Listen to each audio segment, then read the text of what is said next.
joined us. Tonight is Tuesday, October 17th.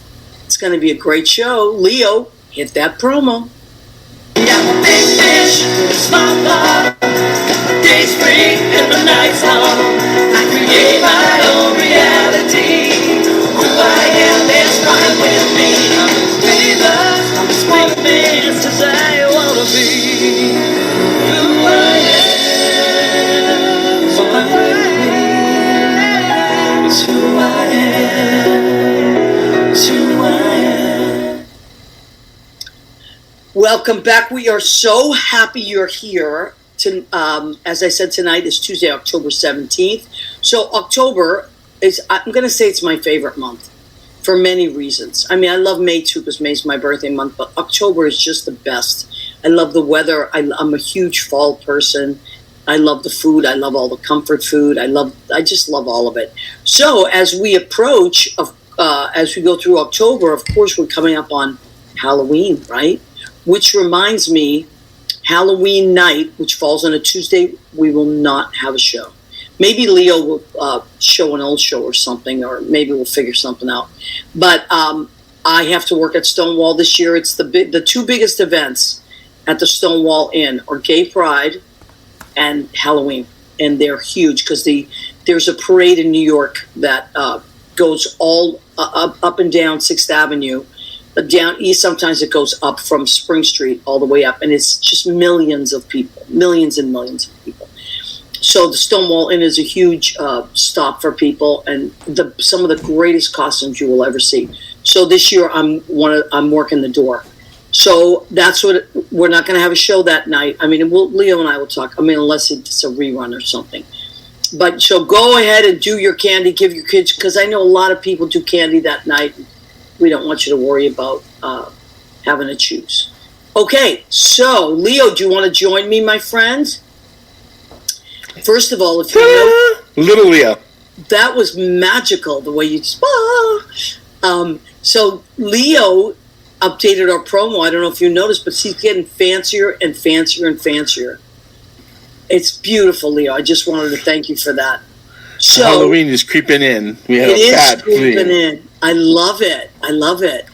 And I love all the colors of fall. I just think it's the best. Oh, you were asking me about costumes earlier. I thought of something. Tomorrow is our Gonna Sing and Dance, our children's theater program that I started up here. The little and we're ones? doing the little ones, and we're doing Peter Pan. So tomorrow they have a choice. They can make a pirate costume. They can make a mermaid costume, or they can make fairy wings. And today, I crafted the fairy wings because we're going to cut them out of paper, and then with some extended band, so they put them on like a backpack. And I made the prototype today, and then they're going to decorate them and make their own. That's incredible. It'll be fun. So that's our costume. I want to be there. I wish I was there. You'll get you some wings. We'll save you some wings. Oh, I love that stuff. That would be so fun. You're such a fun after school. Mr. Leo, you are the most fun of all the after schools. Well, I also am pretty strict, and I don't let them get away with stuff either. No, I know you don't, but that's why they love you. Kids love structure. I'm telling you, I work with kids. They love structure. Well, they need it. They tell you that. So, therapists will tell you. And I try to tell some of my parents that I was like, oh, let them sleep when they're going to. No, they need a schedule. They need to know. I agree because I'm back to teaching. I have a new assignment now. I'm not in the Bronx right now on Fridays. Well, that's right. You're in Harlem now, right? I'm in Harlem now. It's brand new school for me, and they're just amazing. They're just amazing, and they are into it. I have a couple. Yeah, they're really into it. I have a couple Spanish-speaking kids. You would love it. I'm really working on my Spanish, Leo. You'd be proud of me. Que bueno. Que bueno. So we already started writing a new song. And it's fun. Really cool. So I have a little Spanish in there too. So it's great. Is Susie with you at this one? Yes. Oh my goodness. Susie's with me, as is my friend Chris Hines. So we were, and Ralph that was at the Bronx. So my Bronx crew is there, plus some other. Las Locas. Las Locas, yeah. We have a good time. Oh my God. All right, let's say hello to first and always is Dee from Danielle from Dee's Enlightened Edits. She is amazing. She is a spiritual medium, psychic. She's a reader. She's a healer. She does. I mean, I can't tell you all the stuff Dee does. And she also is on Instagram. Actually, she's not really on Facebook. She comes through here through YouTube, but she is on Instagram if you want to find her. Mm-hmm. And she often does live stuff, which she talks about different things and she often does readings live. You can ask questions. She's really, really cool. You should follow her. So on tonight, what we're going to talk about is October, of course, and so I did the voter. I sent the voter things out yesterday. Postcards to swing states. November. Go ahead. I'm sorry. No, can you still email them? Can you still get postcards? I think it's cut off now because they have to be sent out. Like I had to send mine out today. So last night I went to the post office after midnight, sent them, and some places you can send them as far as October 27th, but they would have to mail them to you. It's but there's a million other things you can do. Now, I do want to give a shout out to my friend Sally Hunter Filburn, who was on our show maybe like a month ago with her husband, who's going to be in our calendar. What do we call? Do we call her the First Lady May since he's going to be Mr. May? Oh yeah, I love that. She's going to be the First Lady May. So Sally Filburn sent me. She is a beautiful artist. She does so many things. So she sent me these little pumpkins that she knitted. They are so adorable. Cute. Oh my God! There's all sizes she sent me, and then she makes these. Well, she's a gorgeous painter as well. So now she's turned her paintings into cards as well. See, this is that what you did you have? Is that the one that we liked during the show? Yes. And look at this. I'm going to send you some of this. Close up. Yeah, I'm going to send you some of this stuff. Oh, it's that painting. I know. I'm going to send it to you. It's so beautiful. It's just gorgeous work. That's kind of gold. Lame in the painting with acrylic, yes. Right? Like you go. Yes, they're abstracts, but I got to tell you, they're just exquisite. Look at these. And beautiful. So she does beautiful work, and I am very excited about that. And she's so humble about this great work, which is crazy. I know. She's humble and she's sweet, and look at how cute those pumpkins are. I know. They're just adorable. I took it, and she sent all kinds of other stuff, but I can't get everything on right now. But go to Sally Hunter Filburn's. I think she's also on Instagram. She is on Facebook as well, but Instagram is her main thing, and you'll see all this stuff. Did you freeze, Maria? You froze. Are you there? Hello. Uh-oh. Well, Sally Filburn is in London, England, and she has got some wonderfully great, beautiful art. We'll wait for Maria to... Oh, there it is. There it is. There you go. Okay, I was just spinning on my end, so I don't know what happened. But, so the internet's fine? Everything's fine? Yep, you're back. You're a little fuzzy, but you're back. But okay, we're always a little fuzzy, aren't we? Always a little fuzzy. Okay, so that's what I just wanted to talk about. That's what's going on. Also, I told you about Melissa. There's so many great Broadway shows right now. Yeah, have you heard? What have you heard about it? Well, I heard it's not. Chauncey went to see it. He couldn't believe that she's actually in it. It's a one-woman show. It's her telling stories and singing. Yes. I mean, it's like this intimate setting, and I'm listening to her book right now, which is called "Talking to My Angel." Which is also a song that she wrote. It's a beautiful song. So I'm listening to her audio book now, which she wrote maybe about a year ago, and then she's doing this Broadway show. So I just think she's wonderful. Last night they honored her at I forget what it was, but Broadway Rocks or something, where they were honoring all the rock and rollers of Broadway, and she got a Lifetime Achievement Award. That's amazing. What was where were you? And what was the first song that I ever heard for her? Melissa's? From her, yeah, Melissa, the one that just because she's been around, but the one that stopped you, the one that got you. Does she love you like the way I love you? Does she hesitate like the way I do? Okay. That was the first one I heard in the 90s, and I was like, oh my God. I think mine was If I Only Wanted To was my, I mean, I Come to My Window was great, but If I Only Wanted To. If I only, it was great. It's so about felt like unrequited love. And during the 80s and 90s, at least when our generations were coming out, it always felt like the unrequited love story was like the gay men's and women. Yeah. You know? So I mean, I love her. I've always loved her. I've always respected her. I've met her a few times, believe it or not, and That's right. She's a really good sport. She's fun. She's sweet, and she's a great tipper. I met her the first time I met her, I was bowling in the Broadway show Bowling League, believe it or not. Oh. And she was just hanging out with, I think she was with Rosie O'Donnell, hanging out. Rosie was in Greece at the time. I was in Tony and Tina's wedding, or I had ended Tony, whatever it was. And she came and she just watched us bowl. And I thought, oh my God, that's Melissa Etheridge. Didn't you sing with her at the Duplex too? So listen, what happened? Then she came in another time to the Duplex with Kathy and Jimmy. Oh, I love Kathy. Yes, and they were great. Susie was there that night. Susie didn't know who she was. So Sissy was jumping all over the tables and jumping all over her. And she just kept laughing. And I was like, Susie, come here. I go, that's Melissa. She goes, who is it? I was like, forget it. I'm not even going to try to tell her. But anyway, so that was Susie 100 years ago. And then one night I was working with Michael Isaacs. We used to work together on Friday nights at the Duplex. And I do this whole spoof, Come to My Window, I do a whole spoof to it as a stalker song.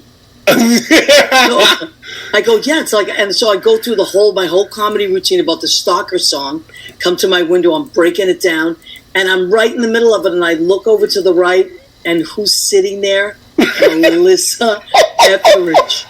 And I was like, oh my God, do I just die right now? Do I crawl into a hole, or do I just 100% commit? And that's what I did. And then afterwards, I went behind the bar, and her girlfriend at the time, was now her wife, came up and said, Melissa thought that was hysterical. And I said, I almost fainted because my goodness, she's gonna hate it. I thought she was coming up to tell me. And I said, hey, do you think she'd want to sing? And she said, oh, she'd love it. She's a big ham. So I didn't tell anybody. And I had all her songs anyway in my book, and I went up and I said, Michael, I'm going to call someone up if it's okay with you. He was like, you know, Michael, sure. I go, ladies and gentlemen, what would you say if I called up Melissa Etheridge? And they didn't know she was there. Oh, my goodness. And I've never felt a room explode like that. It was like a buckle effect. People went, whoa! And Michael Dion was there too. I hope he But he took some great pictures, and we took... and anyway, it was like this buckle effect. And she was so lovely and so giving and so happy to be there.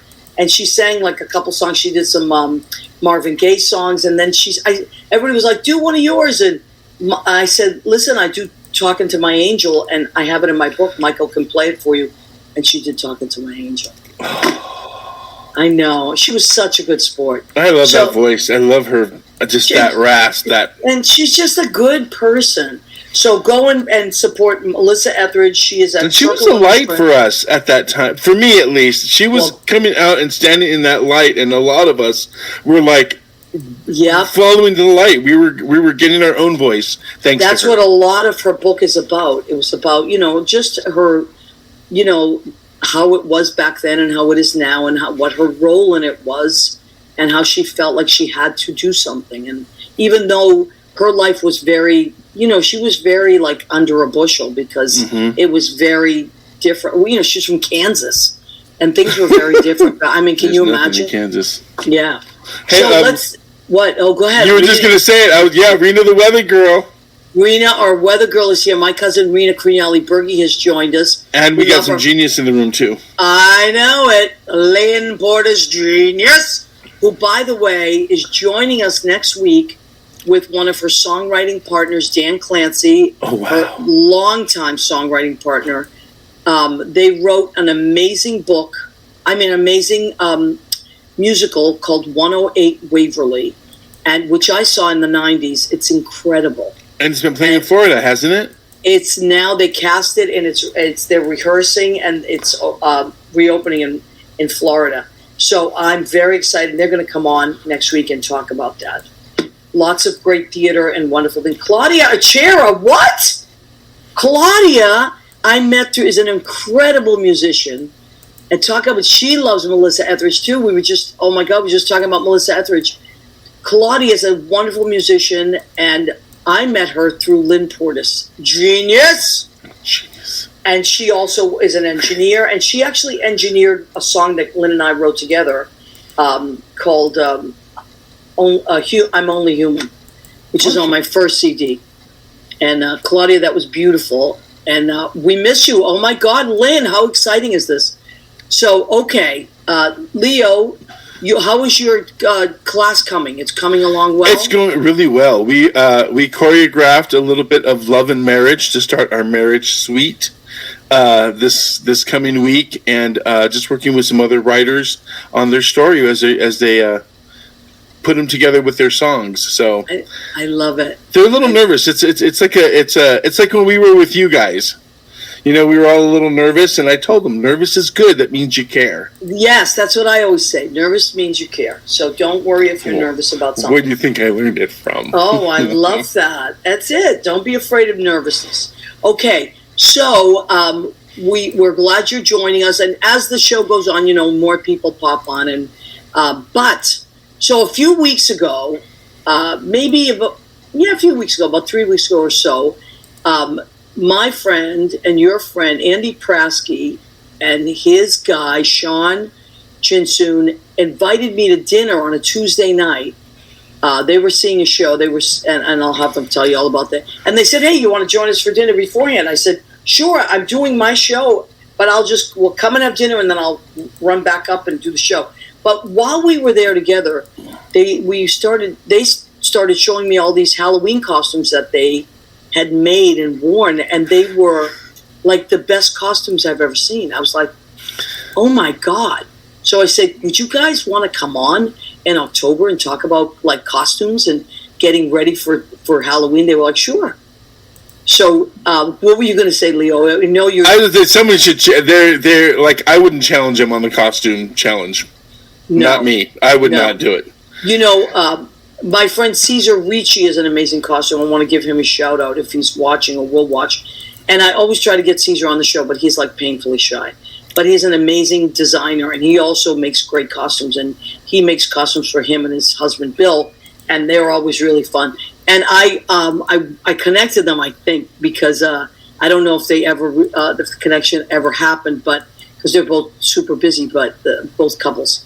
But Sean and Andy, we're bringing them on. They're going to talk about, they do many, many things, these guys, but we're going to focus on costumes for this episode. What? Before they come on, I have a secret to tell you.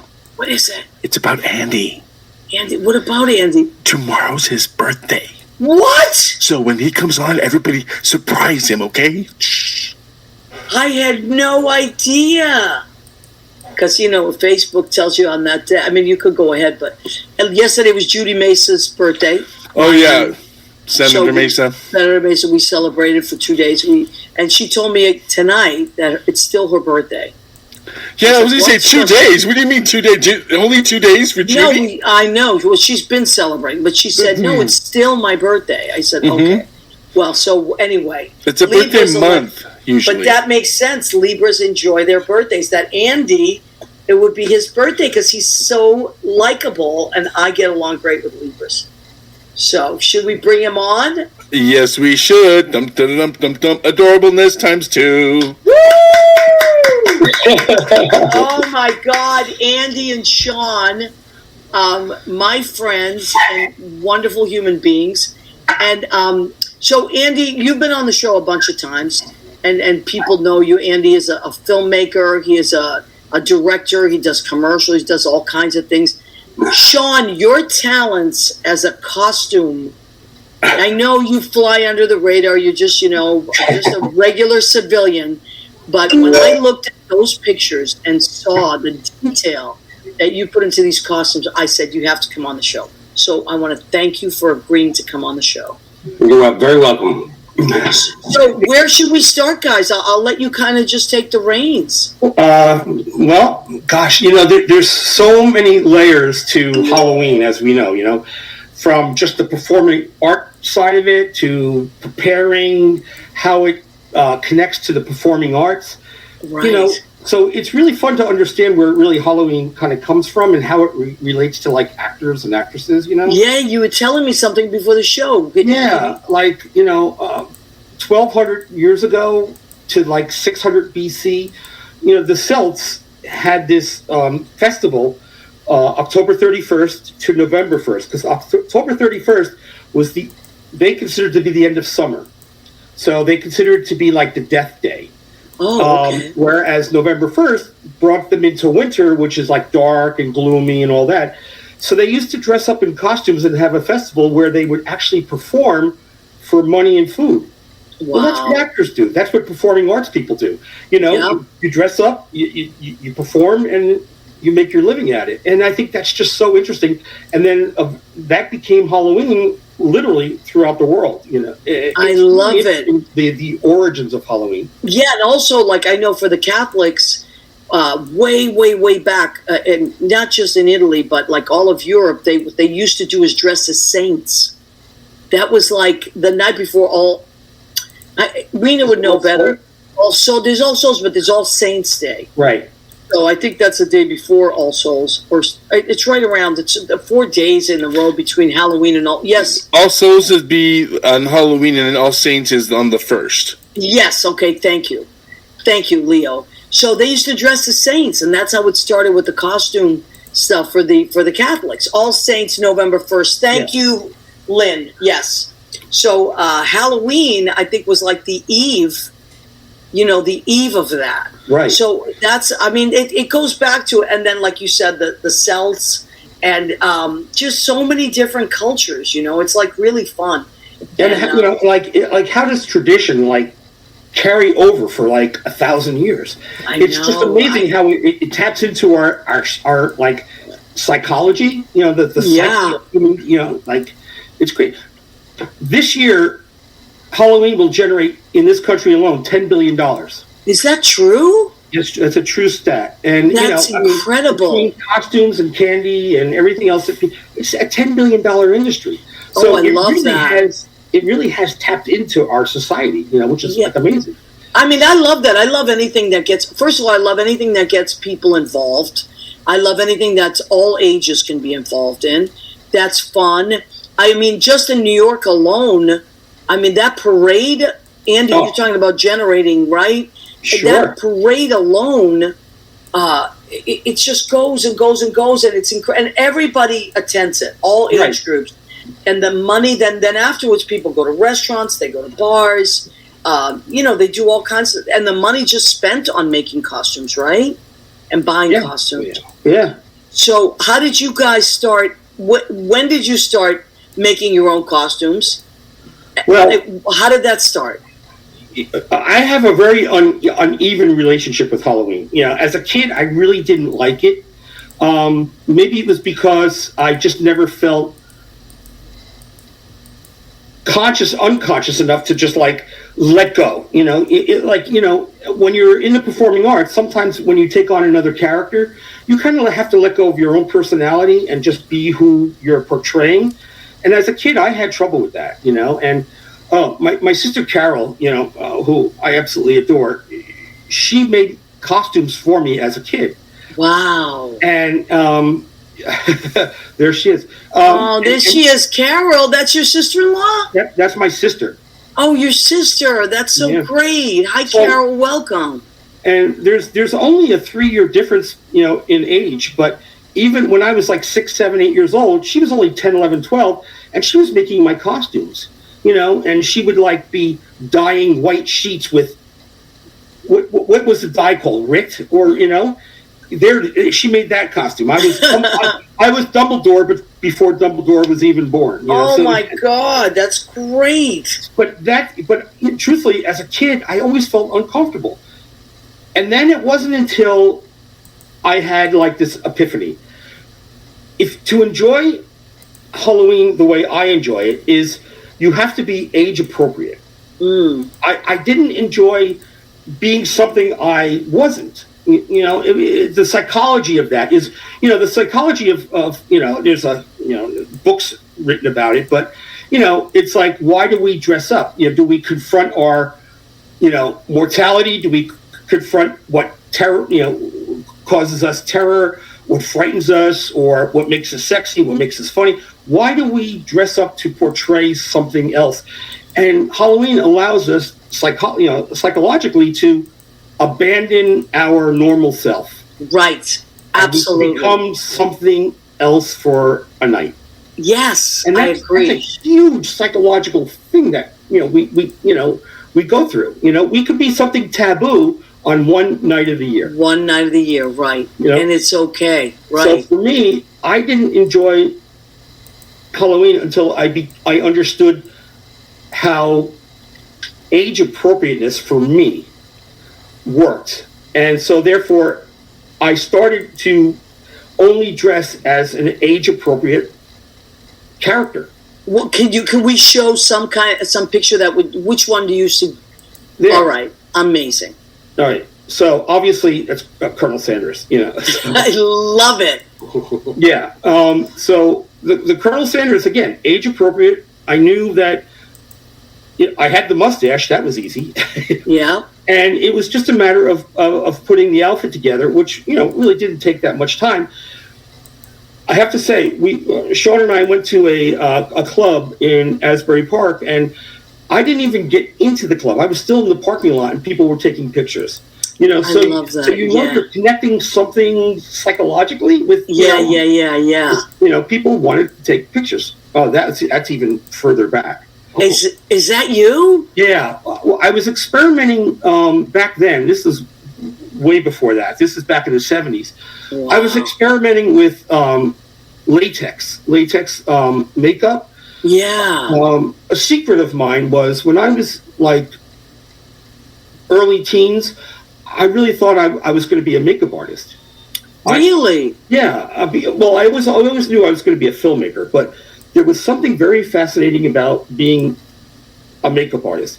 However, I quickly discovered I didn't have the art skills. To be a makeup artist, you really have to be an artist, Yes, that's true. I can't draw a straight line, and I quickly realized that if you can't sculpt,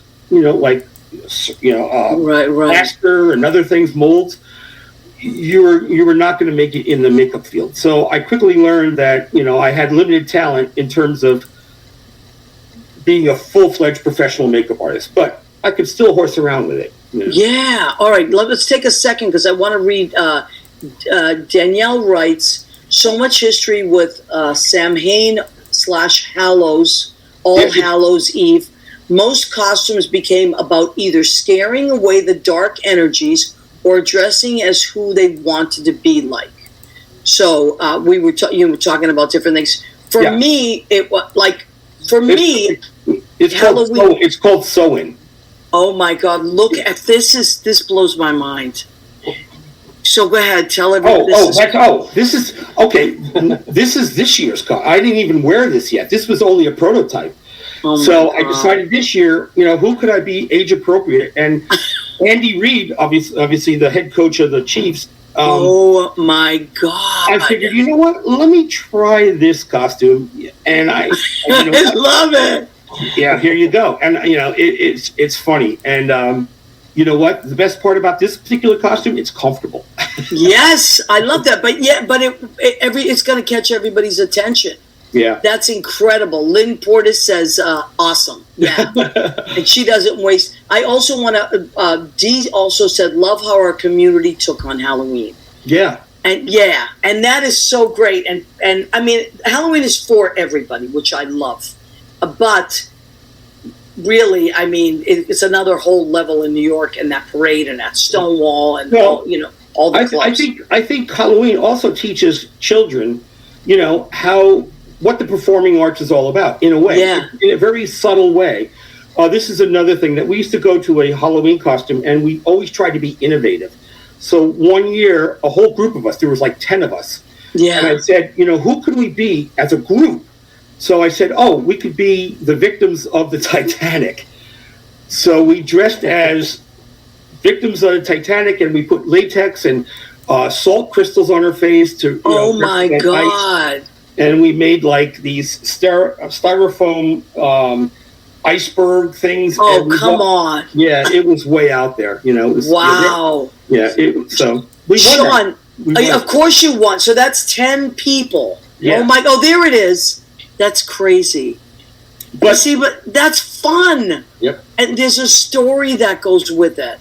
Well, yeah, obviously there's legs that go away from like for instance, if someone sees someone like Halloween, if someone sees someone dressed in black or a black tunic, you don't know who they are. But the minute you put a prop in their hand, like a skull, they suddenly become Hamlet.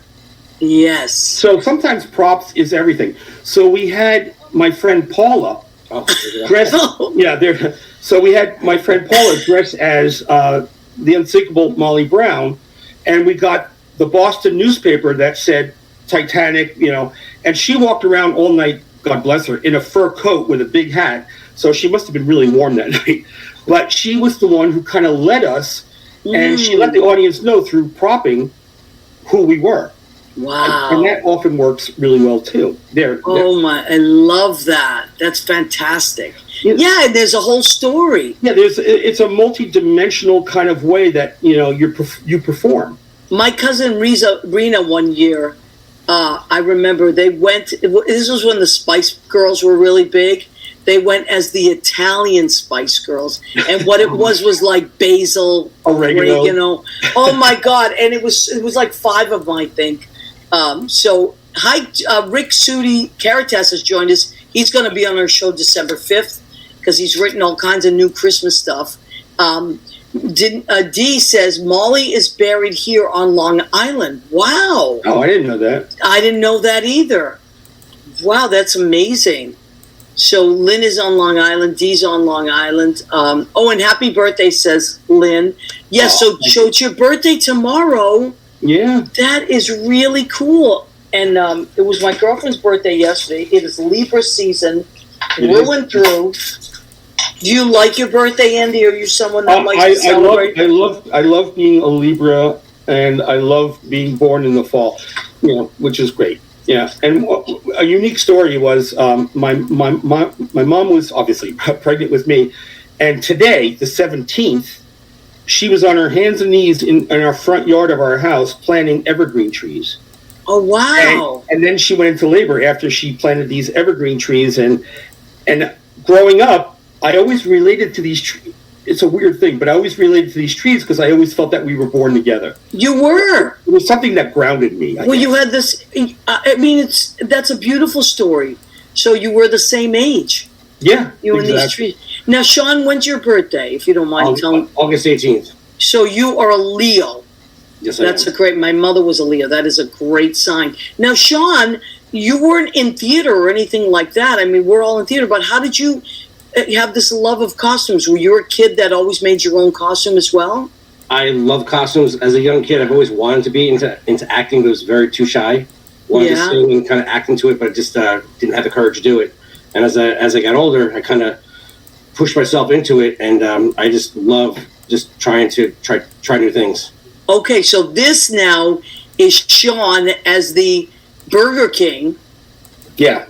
Okay, is the Burger King holding the head of Ronald McDonald? Exactly. I mean, come on.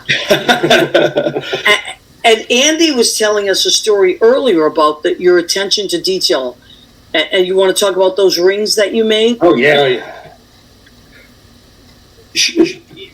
Sean, as I said, Sean played trumpet. So he was part of the performing arts at one point because he played trumpet in band.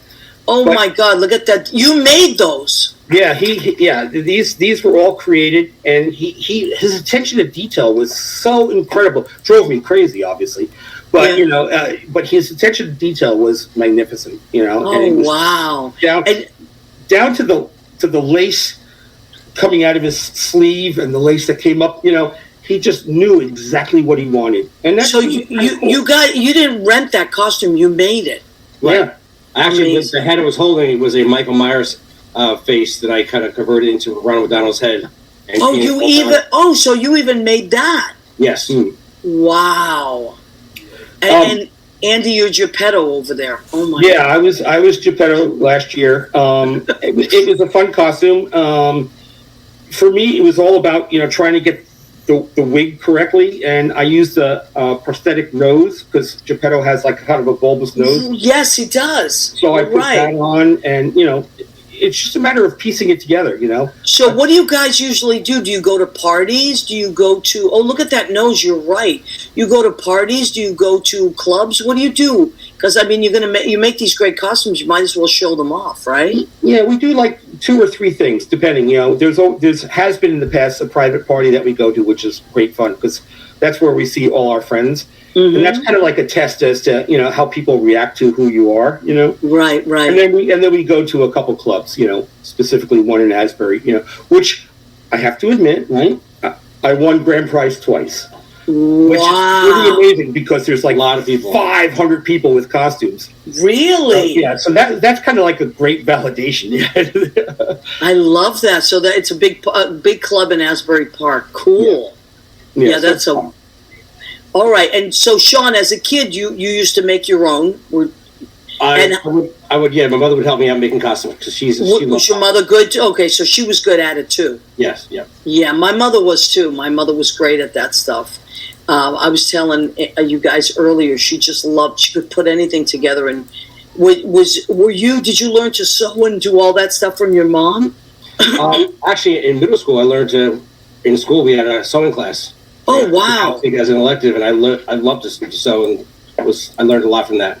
Yeah. See, I don't have that gene. That's why I always admire people that do. Like my Aunt Anna, my cousin Rena's mom, who's my mother's sister. She's amazing. My mother, they could make anything. They would look at something, they could create the pattern, So for someone that loves costumes like you do, what was a period of time that you just loved? Like if you look through history and you're like, oh, I love that, clothing wise. What? Go ahead. As a kid, I used to love the horror. Like Dracula. My mother made one time. She helped me make a Dracula costume. I think it was 2nd or 3rd grade, and I remember getting up early in the morning and getting ready for school, and we had to dress up to go to school in costume. Right. You still remember it? You see? Perfect. I remember it perfectly. It was amazing. Isn't that something? Yeah. Okay, she made that costume? Yeah, she helped me make it. Yeah, absolutely. She helped you. Listen to this. You're in 2nd grade, and you were already doing that. Yep. That's really something. That's a special. And look, Liz Goldenberg says, my favorite holiday. Now, Liz is born right around... Liz, is it actually October 31st? Your birthday is October 30th. Liz Goldenberg throws the most amazing parties, and they're always Halloween. There's always a theme to them because it's right around Halloween. And then she gives this great swag out. It's always this really fun, and there's all kinds of stuff in it. So Liz is definitely, when I think of Halloween, I think of Liz. I'm glad you popped on, Liz. So Liz and her mom were on a few weeks ago. I don't know if you caught that show, Myrna and Liz Goldenberg. Amazing show, just beautiful, very intense, gorgeous material. And so we're sending you and your mom lots and lots of love, Liz. As you know, we've talked privately, but we send you lots of love. Okay, so go ahead, honey. I like to read about how actors and tying acting and performing arts into Halloween. Yes, please. I always found this fascinating. I was reading an article about Melissa McCarthy, who I absolutely adore. I think she's fantastic. She's great at ad lib. She's great at character acting, but she said something very interesting. She said, I don't relate to the character. I can't get into the character until I choose my wig. Oh, interesting. Now, it takes a step back in history. Melissa McCarthy, back in the early 90s, actually attended Wigstock in New York City. Okay, so it was started in what, like 91 or something? Something like that. I went to a few of them back on the old pier and all of that. I remember it well. And Melissa McCarthy has really fond memories of going to Wickstock with a few of her gay friends. Yeah. And she dressed up in like gold lame and big eyelashes and a big wig. And she called herself Miss Y. I don't know why, but she called herself Miss Y. And you know what? I think this is prior to her obviously becoming famous, but I think she learned a lot from that experience because everyone was responding to her and how she portrayed herself in costume and wig and makeup. Right. You know? And I think that was helped her now because she says, I can't get into my character until I know what wig I'm wearing. That's amazing. And look at these four different... they are four different looks, and you can even see her personality of the character coming through. Exactly. Right? Wow. Yeah. Because why not? Okay. Yeah. So Annette Zito is joining us. That's what I'm reading. Annette Zito, who's an amazing chef, says, late, but I'm here. And she has a show on YouTube called Kitsch Annette, which is incredible recipes. Because why not, she said. Yeah. And that makes so much sense. Well, you know, I always, when I was in shows, it's same thing. I mean, but once I had the costume on, then I could really, really click into that. And then I wasn't Maria anymore. Then I was the character. Right. But I would struggle before that. I always needed to know what the costume and the whole look was. That's and then, very interesting. Yeah. Yeah. Well, I have a couple stories about it. First of all, I think I saw you in Tina and Tony's wedding back in the, early 90s. Probably. I understand. I played six different roles. I went there 3 times, so I'm sure I saw you there. But there's a difference in terms of costuming. There's a difference between theater, interactive theater, like Tina and Tony's wedding, and film. See, because film and interactive theater, your costume has to be spot on because it's close up. Right. So the attention to detail has to be spot on. Yeah. Whereas if you have a proscenium and your audience is like the fourth wall and you're on stage, your costume doesn't have to be so precise. You're right. You're seeing you from a distance. Yeah. Unless they have, So that's kind of interesting too. What's happening here? Well, we were talking about props before. We were all dressed as cockroaches. And I love it. Now, but the cockroach was okay. But what made this group costumes effective was the prop that we bought. We actually made it. We made a Moach Rotel. Oh my God! Are you kidding me? The only way the cockroaches could make sense was Leo. Do you have that Roach Motel shot? And we literally crawled through this Roach Motel during this. There it is. Oh my God! So sometimes props is everything. It's everything. Yeah. That is fantastic. That is fantastic. I love it. That's a riot. Yep. Yeah, we went way out there. I love that though. But getting back to what we were talking about, in terms of actors or performing artists, I have a quick story for you. I was in film school and we were shooting a scene for a film that the graduate students were doing at Syracuse University Film School. And there was this marvelous actress who became a good friend of mine. Her name is Sherry Bloom. She had to play a cheerleader. And so she had the typical cheerleader outfit on. And she felt okay about the role, but there was this one little thing that she had to add. And this taught me, as a director later in life, taught me so much. She found a gold megaphone charm. So this little charm was on a necklace, and that little megaphone charm helped her get into character. Wow.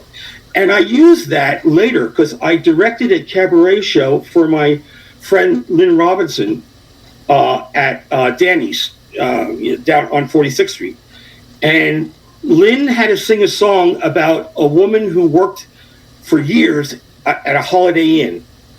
So before her performance, I found a 5-year service pin online from Holiday Inn, and I presented it to her during our dress rehearsal. And I said, I want you to wear this during the song. And I stole that from Sherry because she had that little megaphone, and I gave Lynn this 5-year service pin from Holiday Inn, and that helped her immerse herself even more into a role. Yeah. The littlest detail. The littlest detail. Now, Sean, do you ever watch movies or things like, or shows and get ideas from them for costumes for like other, or do you ever look at a costume like say in some kind of a performance and think, wow, that's incredible, I could make that, or inspired by?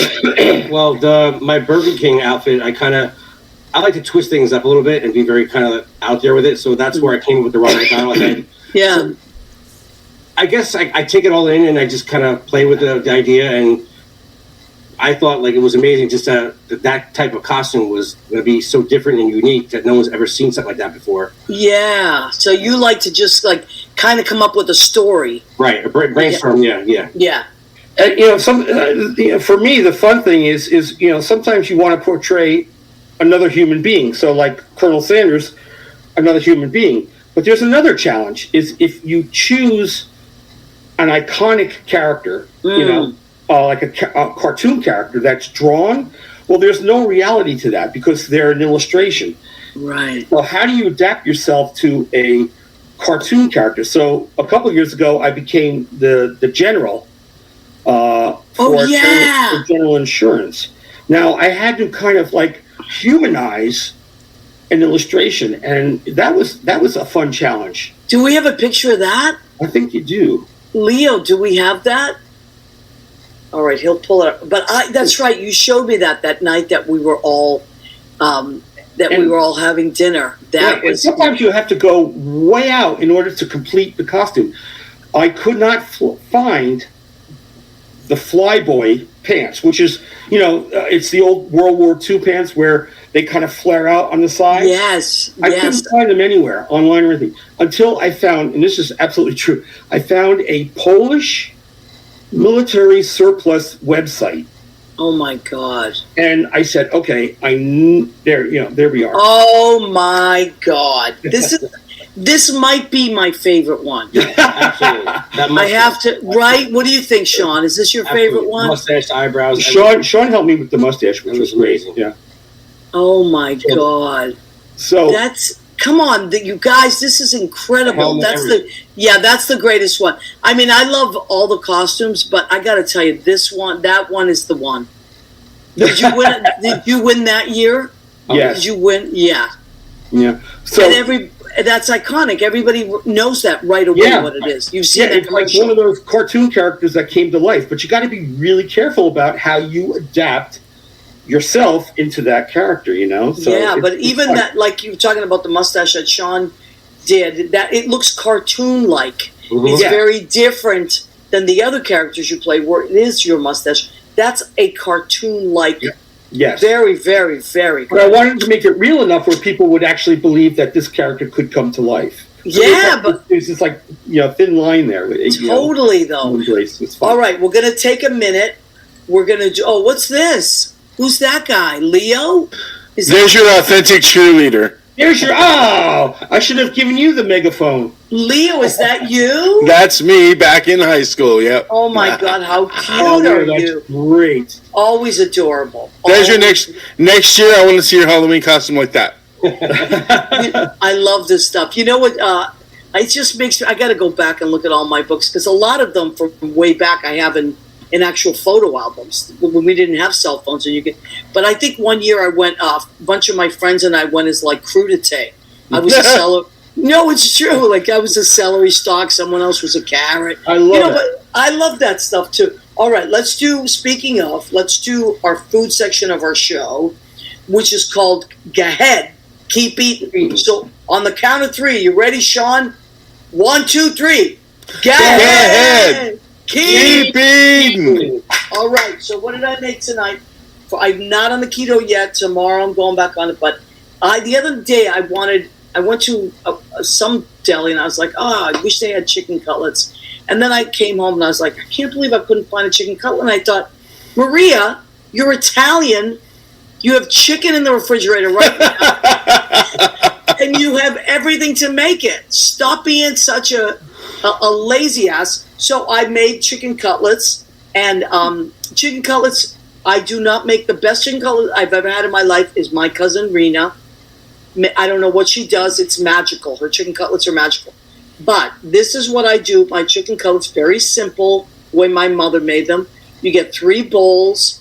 One is flour. Then you beat some eggs with a bunch of, some spices of your choice, Italian spices, and then flour. Breadcrumbs, Italian breadcrumbs.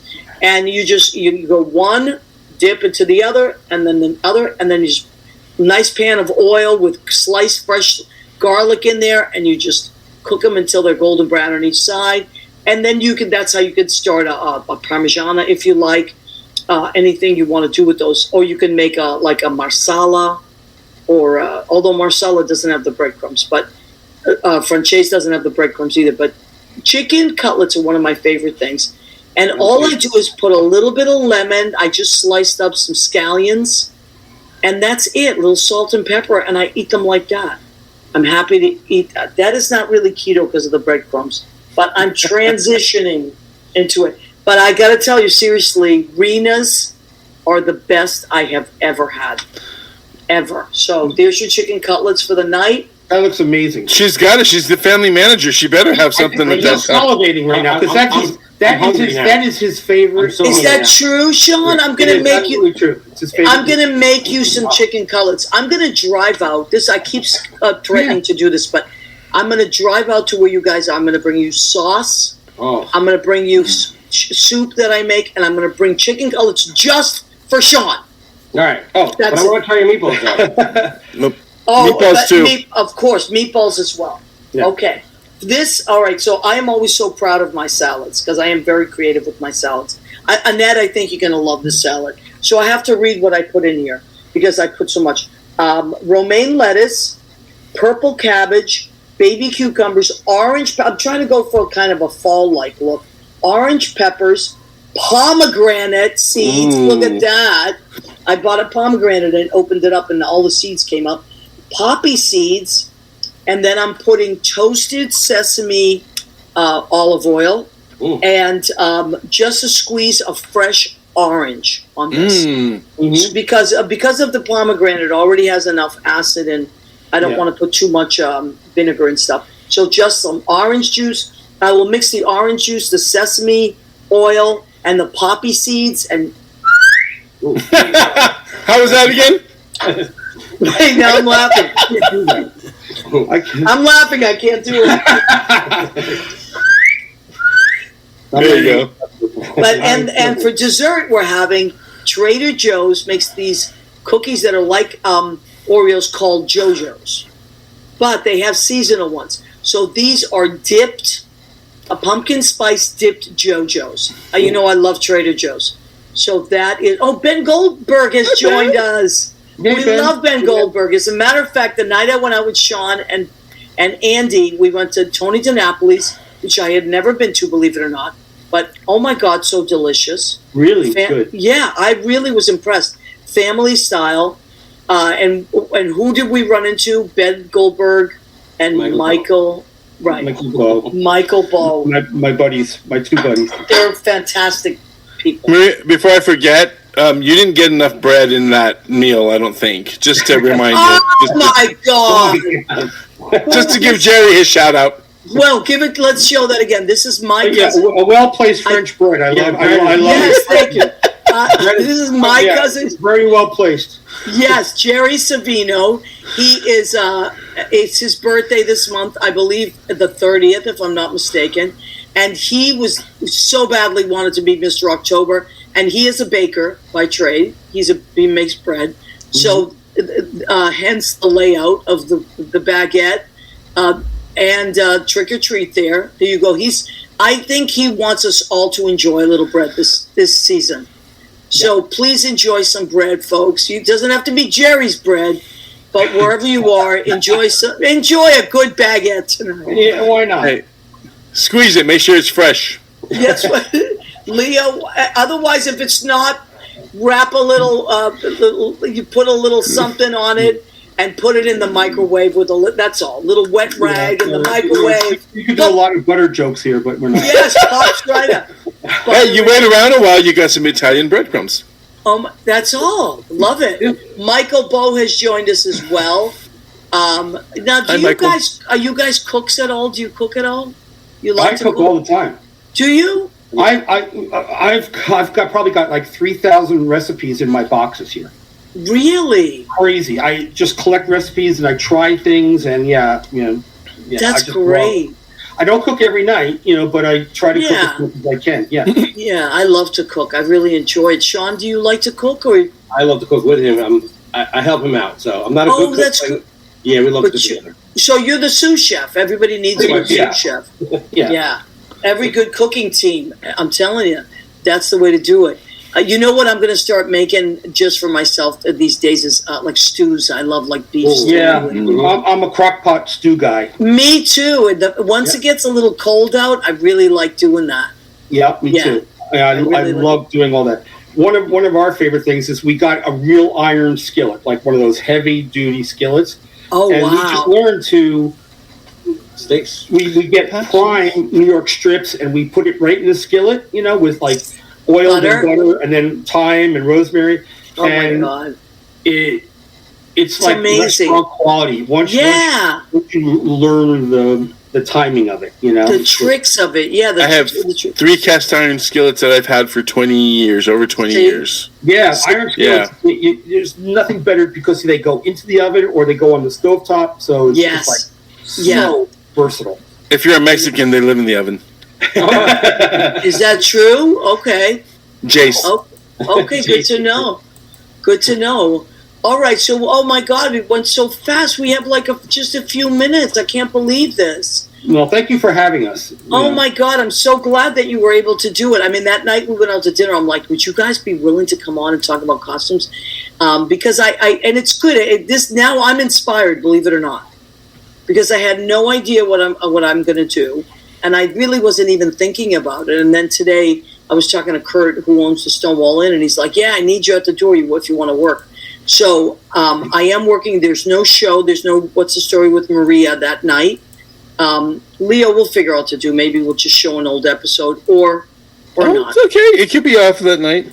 Yeah, or we'll just be off and take, because you got the kids at school, and a lot of people I will be home by that time. By the time the insanity starts, I will be at home with the candle lit and watching whatever's on TV. Okay, and I'll what I'm going to do, which is what I do every year at the Stonewall Inn, is you see some of the most amazing costumes you'll ever see in your life, and so I just take a bunch of pictures and then I'll post them the next day. Incredible pictures. Hold your head up. So, we're gonna end up, with him holding his iconic. Oh my God! Happy Halloween, everybody! So scary. Okay, you rule. We want to thank Sean and Andy for joining us tonight. The Costume Kings joined us tonight. We want you to be inspired, and do me a favor and do us a favor. If you have costumes from other years that you want to post on, maybe make a collage of some of your costumes. Post it either on this thread that we can see. Just click them on there so we can see some of your favorite costumes of years that you had. And if you want, even when you were a kid, I love when people, because one of the funny things is, and my cousin Rena will laugh at this because she knows, I always went as a kid. Talk about like finding your way in the world. I always went as like either a bum.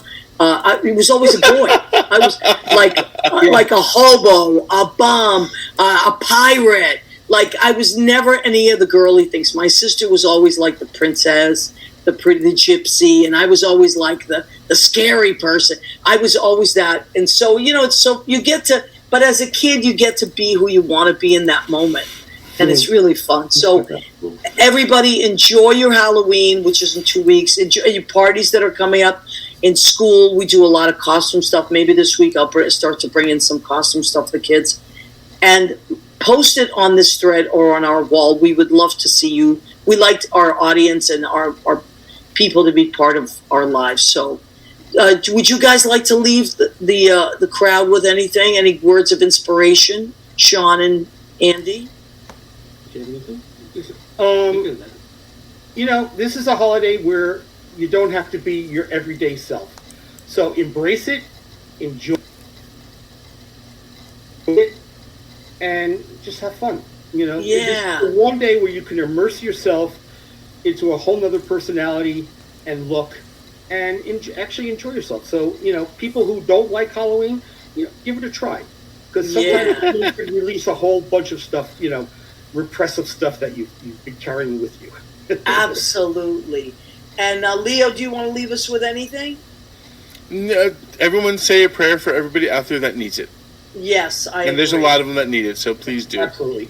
I couldn't agree more. Yes. And, what I want to leave everybody with, kids to adults, is just be nice to each other. Being mean is never okay. Be nice to each other. We, like as Leo said, we need so much love right now. And have fun. Have fun on Halloween. Let go and let yourself be, just enjoy yourselves. And I would like to say that this was one of my favorite t-shirts. American Horror Story. I don't know who that guy is, but he scares the He's scary shit as hell. out of It me. seems like the number one scary costume this year, I bet. Yeah, the American Horror Story. So just enjoy your night. Enjoy the rest of your week. We love and appreciate you. Please come back and see us next week. Lynn Portis, Dan Clancy are going to join us. Terrific. Thank you, everybody. Genius. Thank you, everybody. Bye. Bye. Bye.